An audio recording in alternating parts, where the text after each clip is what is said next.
మేము ఎయిర్టెల్ నుండి కాల్ చేస్తున్నాం సార్. వైఫై బిల్ అనేది పెండింగ్లో ఉంది కదా, ఎందువల్ల క్లియర్ చేసుకోలేదు సార్? మేడం మా నాయనమ్మ చచ్చిపోయింది మేడం.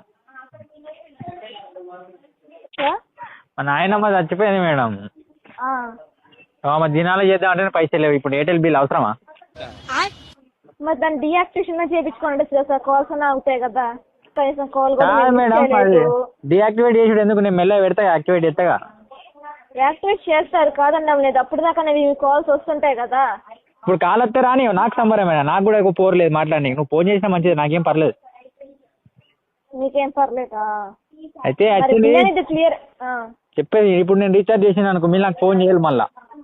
అవును మరి మీ వాయిస్ ఇంత క్యూట్ ఉన్నది, మేము వినొద్దా? Sir please sir. మీరు బిల్లు తప్ప మిగతా అన్ని మాట్లాడుతున్నారు. మేడం ఇగో బిల్లు ఒక 2 days లా నేను కట్టేస్తా. ఇగో మా నాయనమ్మ సండే మేడం, కూడా వస్తుంది మేడం ఇగో మా నాయనమ్మ చచ్చిపోయింది. దానికి దీనికి ఏం సంబంధం చెప్పండి సార్. ఇప్పుడు ఆమె దినాలకు దానికి దీనికి తాగుడు దీనుడికి పైసలు లేవు మేడం. ఇప్పుడు ఇప్పుడు అవన్నీ వదిలేసి వైఫై బిల్లు ఇప్పుడు కట్టకపోతే ఏమైనా అవుతుందా మేడం? మీకు జీతం వస్తలేదు అంతేనా? అవును సార్. మీకు శాలరీ, ఇప్పుడు నేను వైఫై బిల్ కడితే మీకు శాలరీ ఇస్తారా మేడం? అవును సార్. ఇంకా అదేం పని మేడం? ఎందుకు చెప్పి మనం కూలి పని పోయిందా మనం?